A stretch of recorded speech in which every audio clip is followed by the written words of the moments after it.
നിങ്ങളുടെ favourite shows ഇനി ഒരിക്കലും മിസ്സാവില്ല. ഇപ്പോൾ C5 കാണും നിങ്ങളുടെ ഫേവറേറ്റ് ഷോസ് തികച്ചും സൗജന്യമായി.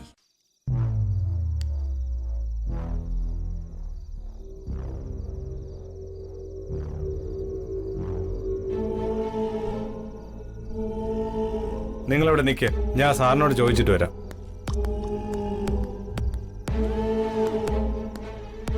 അനുവാദം ഇല്ലാതെ ആരെ അകത്തേക്ക് കടത്തി വിടരുതെന്ന് പറഞ്ഞിട്ടുള്ളതല്ലേ സാർ? അത് ആരാ അവര്? അത് ഞങ്ങൾ സാഗർ സാറിന്റെ ഫ്രണ്ട്സാ. സാഗർ സാറിന്റെ ഫ്രണ്ട്സ് എന്ന് പറഞ്ഞുകൊണ്ടാ കയറ്റി വിട്ടത്.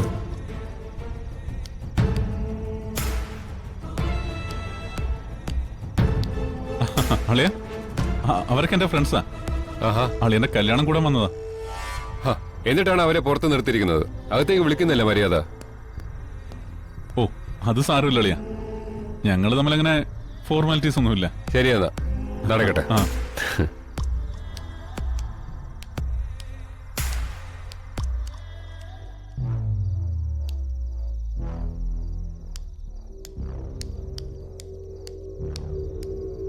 എടാ, നീയൊക്കെ എനിക്ക് കൊട്ടേഷൻ തരാൻ വന്നയാണോ? സാറ് മിണ്ടരുത്. നിന്നോടൊക്കെ ആരോടാ ഇങ്ങോട്ട് എഴുന്നള്ളാൻ പറഞ്ഞത്? ഇനി മേലാൽ എന്നെ വിളിച്ച് അനുവാദം വാങ്ങാതെ ഇങ്ങോട്ടങ്ങാണം കെട്ടിയെടുത്താലുണ്ടല്ലോ, ഏൽപ്പിച്ച കാര്യം ചെയ്യാതെ വന്ന് നിൽക്കുന്ന കണ്ടില്ലേ? സാറ് വിചാരിക്കുന്ന പോലെയല്ല. അവിടെ കുറെ കോളേജ് പിള്ളേരെ കാവൽ നിർത്തിയിരിക്കുക. അവന്മാരാ പ്ലാൻ എല്ലാം പൊളിച്ചത്. ശരി, ഇനി ഞാൻ പറയുന്ന പോലെ ചെയ്താൽ മതി. വാ വാ.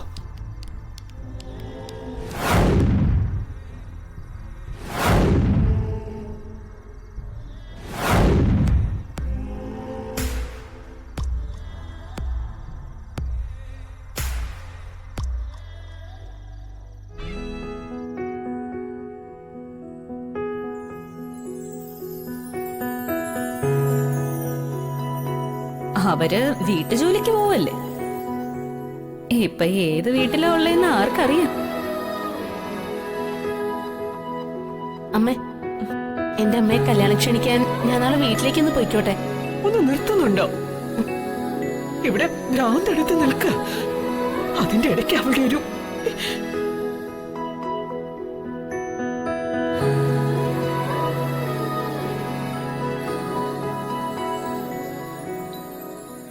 ആ കൊള്ളാം.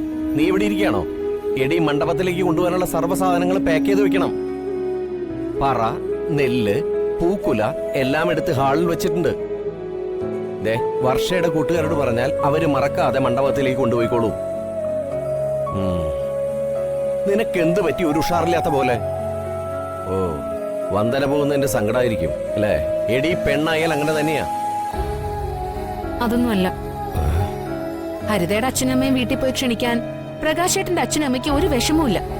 അവര് പണക്കാരല്ലേ. എന്റെ അമ്മയെ ക്ഷണിക്കാനാ അവർക്ക് ബുദ്ധിമുട്ടും നാണക്കേടും. അടുത്ത വീട്ടിൽ എച്ചിൽ പാത്രങ്ങൾ കഴുകുന്നവരല്ലേ. ബന്ധുക്കളാണെന്ന് പറഞ്ഞ കുറച്ചിലായാലോ? ദേ, ശരിയായ മേൽവിലാസവും സ്വന്തമായിട്ടൊരു ഫോണും ഇല്ലാത്ത നിന്റെ അമ്മയെ എവിടെ പോയിട്ട് നേരിട്ട് വിളിക്കാനാ? ദേ, ഈ സമയത്ത് നീ ഇങ്ങനെ മുഖം വീർപ്പിച്ചിരിക്കുന്നത് മോശമാണ്. അതെ, നോക്കിയേ, ഈ തിരക്കൊന്ന് കഴിഞ്ഞോട്ടെ. നമുക്ക് ടൗണിൽ ഒരു വീട് വാങ്ങിയിട്ട് അങ്ങോട്ടേക്ക് മാറണം. നിന്റെ അമ്മയെ കൂടി കൂട്ടാം. എന്താ പോരെ?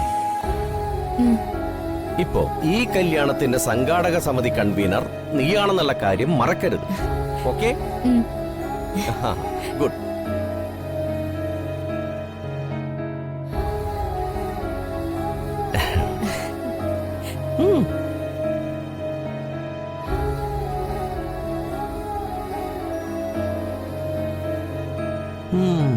നമ്മള് വീട് വെച്ചിട്ടേ നിന്റെ അമ്മ വന്ന് അവിടെ താമസിക്കും.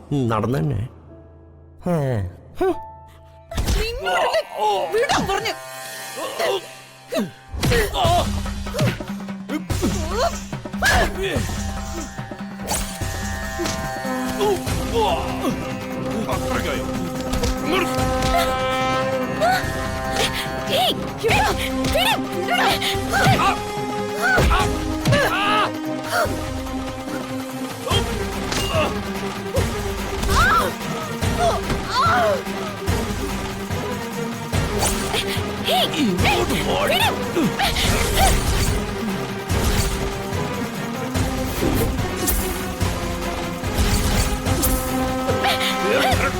ചേച്ചി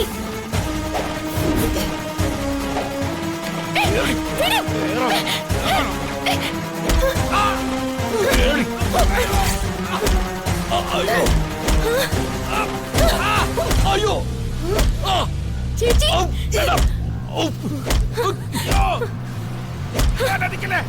വർഷ അയ്യോ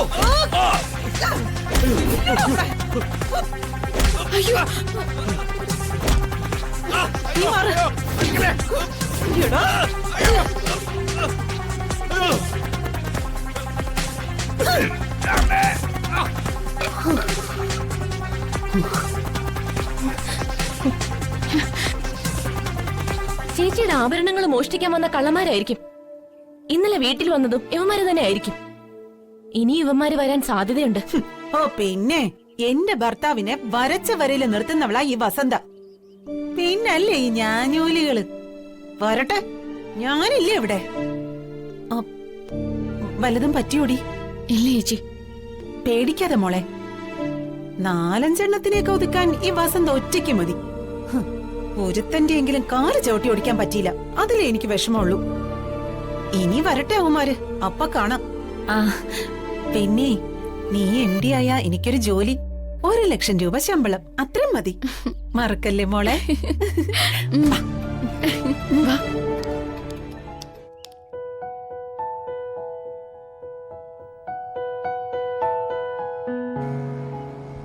ഇത് കൊടുക്കുന്നുണ്ടല്ലോ, നേരിട്. അകത്തോട്ടിരിക്കട്ടോ. കേറിയിരിക്കാവേ. ആ ചേട്ടാ, പ്രകാശ് ചേട്ടനകത്തുണ്ടേ. ശരി. അകത്തോട്ടിരിക്കട്ടോ. എടാ രഞ്ജിത്തെ, നീ ഫാമിലി ഒന്നും കൊണ്ടുവന്നില്ലേ? അവർക്ക് വേറൊരു കല്യാണമുണ്ട്, അതും തൊട്ടടുത്ത വീട്ടില. എല്ലാം നടക്കണ്ടേ. അല്ല, ദേ മഴ പെയ്തു തുടങ്ങി. നീ അകത്തോട്ട് കയറി. ചേച്ചി അകത്തേക്ക് ഇരിക്കട്ടോ. അച്ഛനകത്തുണ്ട് കേട്ടോ. ആയിക്കോട്ടെ. ശരി. നമസ്കാരം. അങ്ങോട്ടിരിക്കാം. ശ്രീദേവിയോ? സുധീർ സാർ വന്നില്ലേ? പ്രകാശ് അറിഞ്ഞില്ലേ?